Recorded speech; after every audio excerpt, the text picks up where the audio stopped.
Como é que ele ensina uma coisa que ele não conhece? Como é que ele ensina o que não pratica? Por isso Jesus ensinava e as pessoas diziam, esse ensina de uma maneira diferente, porque ele ensinava aquilo que ele praticava e Deus confirmava o seu ensino com sinais, prodígios e maravilhas. Veja aí a declaração de Nicodemos, João 3,2. Esse foi ter de noite com Jesus e disse-lhe, Rabi, bem sabemos que és mestre vindo de Deus, porque ninguém pode fazer sinais que tu fazes se Deus não for com ele. Então, como é que Nicodemos descobriu que Jesus era um mestre vindo da parte de Deus, realmente? Os seus ensinos eram de Deus. Porque ele viu que os ensinos eram comprovados, autenticados por Deus, com milagres. Vamos ver Atos 2,22. Homens israelitas, escutai essas palavras. A Jesus Nazareno, homem aprovado por Deus entre vós, com maravilhas, prodígios e sinais, que Deus por ele fez no meio de vós, como vós mesmos bem sabeis. Então veja bem, então quando Jesus ensinava a palavra de Deus, os sinais vinham comprovando e as pessoas diziam, realmente esse homem é um homem de Deus, esse ensino é de Deus. Está faltando isso na igreja de hoje. Então o ensino, o maior ensino, o melhor ensino é aquele que vem diretamente de Deus, é o pão que desce do céu. O bom professor é aquele que tira do seu embornal, do seu cofre, daquela vasilha ou daquela sacola que a pessoa usa para plantar. Então ele tira ali coisas velhas e coisas novas. Ele tira Antigo Testamento, Novo Testamento. Ele tira coisas reveladas antigamente ou antes, mas também traz alguma revelação nova, alguma coisa que ele buscou diretamente de Deus, que foi lhe revelado por Deus. Esse é o bom professor. Bom professor é aquele, então, que sempre tem ali alguma coisa vinda diretamente de Deus, que ele jejuou, orou, estudou e buscou, vindo diretamente de Deus. Foi esse tipo de ensino que foi dado através de Abraão, de Isaac, Jacó, Moisés, Samuel, Davi, Daniel, Pedro, Paulo, aqui Elias, Eliseu. Então, esse é o verdadeiro, é o legítimo ensino, que vem diretamente de Deus. Esse é que produz realmente um grande aprendizado, produz um grande discipulado. Em 1 de João 2,27 diz o quê? E a unção que vós recebestes dele, fique em vós, não tendes necessidade que alguém vos ensine. Mas como a unção vos ensina todas as coisas, e é verdadeira, e não é mentira, como ela vos ensinou, assim nele permanecereis. Glória a Deus, aleluia. Vamos então agora à nossa lição e passar pelos tópicos, pelas partes direitinho aí para nós aprendermos segundo o nosso comentarista desse trimestre. Vamos ver aí na introdução. Por diversas vezes vemos a expressão filhos dos profetas aparecer nos livros de Reis. Os filhos ou discípulos dos profetas estavam radicados em Betel, Jericó e Gilgal. O contexto dessas passagens não deixa dúvidas de que essa expressão pode ser entendida como sinônimo para a escola de profetas. O fato serve para mostrar que a educação religiosa ou formal já recebia destaque no Antigo de Israel. Ressalvamos que as escolas de profetas não tinham como propósito ensinar a profetizar. Isso é uma atribuição divina. Todavia, eram um testemunho vivo de que o povo de Deus, em um passado tão distante, preocupava-se em passar às gerações mais novas sua herança cultural e espiritual. Por isso, vejamos nessa lição a escola de profetas sob 4 perspectivas. Então, veja bem, aquela escola de profetas, nós podemos ver que é uma escola, pelas referências bíblicas sobre isso. Nós podemos ver aí que existiam 3, e depois eles constroem mais uma, Nós vimos aí Gilgal, Betel, Jericó, depois uma na beira do Jordão ali. E podemos ver aí que não era ensinado aí a profetizar. Profecia não se ensina para ninguém. Você não pode dizer para alguma pessoa assim, olha, profetiza aí assim, assim, assim. Não, isso não é profecia. Uma revelação vem de Deus, ninguém pensa para falar, ninguém analisa, ninguém estudou para falar aquilo, nada disso. Muita gente ouve aí uma pregação de alguém e depois está repetindo aí, até a profecia que foi dita lá, ele diz também, como se fosse Deus. Deus não mandou dizer nada disso. Então, cantores, né? Principalmente cantoras, pregadores, dizem, profetiza para o teu irmão. Isso não é profecia. Por quê? Profecia é uma revelação que vem de Deus e só você sabe naquela hora e você passa para frente. Mas você não pensou, não estudou para falar aquilo. É de repente que acontece e vai, e você fala. Então, não é ensinado, não se pode ensinar alguém a profetizar, não pode se ensinar a pessoa a trazer revelação.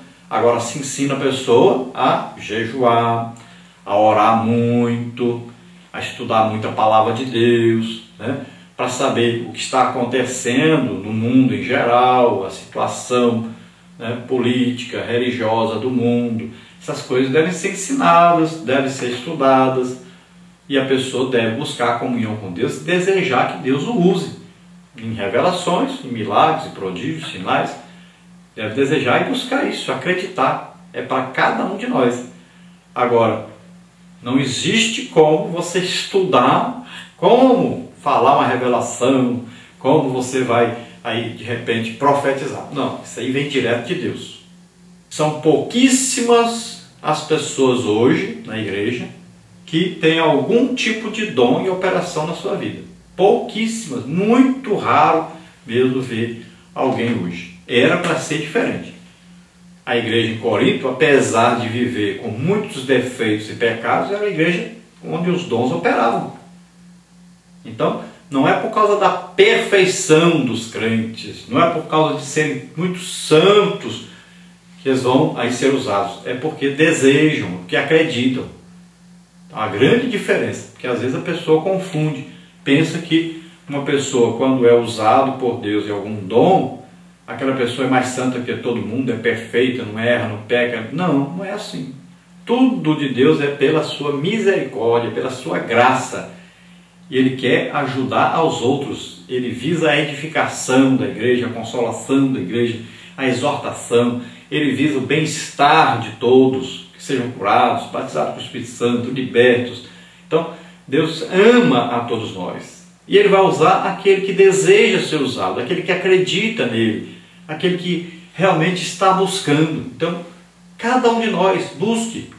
Você que passa tempo e tempo só criticando quem é usado, passe, você que é mais santo que os outros, passe a buscar e acredite, Deus vai te usar. E você vai mostrar para todo mundo, olha, Deus usa realmente, Deus faz milagre realmente. Então nós vamos ver aí a escola de profetas sob 4 perspectivas. Na parte 1 nós vamos ver a instituição das escolas de profetas. Na parte 2, os objetivos das escolas de profetas. Na parte 3, o currículo das escolas de profetas. E na parte 4, a metodologia da escola de profetas. Então na parte 1, a instituição das escolas de profetas. Vamos ver 2 tópicos, noção de organização e forma e noção de organismo e função. Então, noção de organização e forma. O texto de 2 Reis 6:1 mostra que essas escolas de profetas possuem uma estrutura física. Eles viviam em comunidade e, portanto, careciam de espaço físico, não somente para habitar, mas também onde pudessem ser instruídos.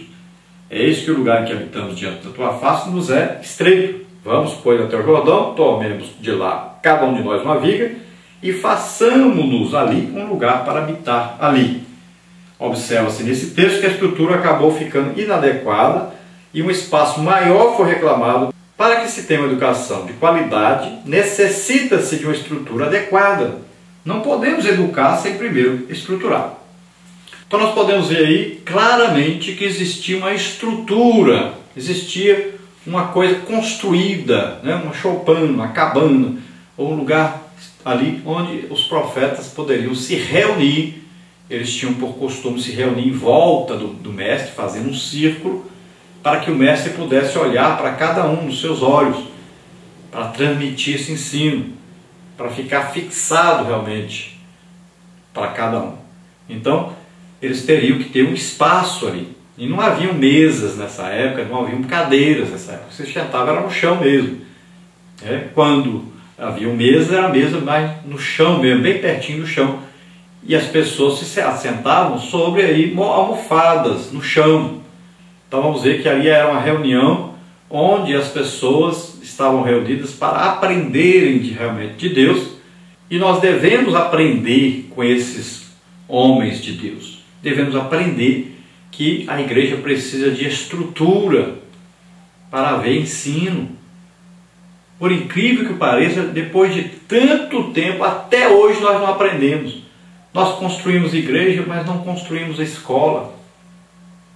Até hoje nós estamos fazendo a mesma coisa. Quantas vezes tem até um terreno vago, as pessoas dizem, não, deixa para lá, deixa para depois. Mas irmão, ensino bíblico, você precisa construir uma escola. Não, isso fica para depois, isso não é prioridade. Então primeiro vamos construir aqui a igreja. Então no projeto que a gente vê das construções hoje, cadê o projeto da escola bíblica dominical?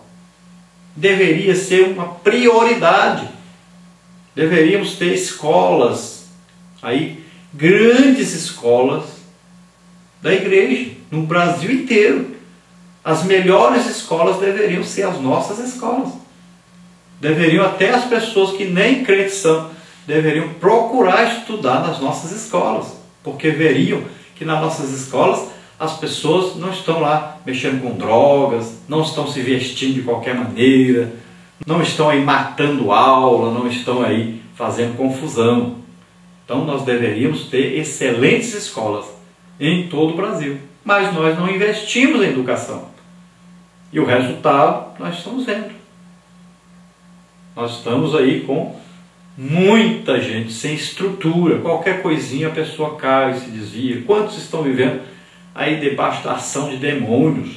Pessoas escravizadas, pessoas aos montes que não são batizadas com o Espírito Santo, pessoas que vivem aí na pobreza, pessoas que vivem aí no sofrimento, na angústia, pessoas que precisam de ajuda o tempo todo. Ao invés de estarem evangelizando, ajudando as outras pessoas, eles é que estão precisando de ajuda. Por que isso? Porque não conhecem a palavra de Deus. Não sabem seus direitos, não sabem suas obrigações, não sabem, não conhecem as promessas de Deus e vivem aí escravizados. Noção de organismo e função. As escolas de profetas estavam sob uma supervisão e, portanto, possuíam um líder espiritual que lhes dava orientação. Os estudiosos acreditam que as escolas de profetas surgiram com Samuel e, posteriormente, consolidaram-se com a monarquia nos ministérios de Elias e Eliseu.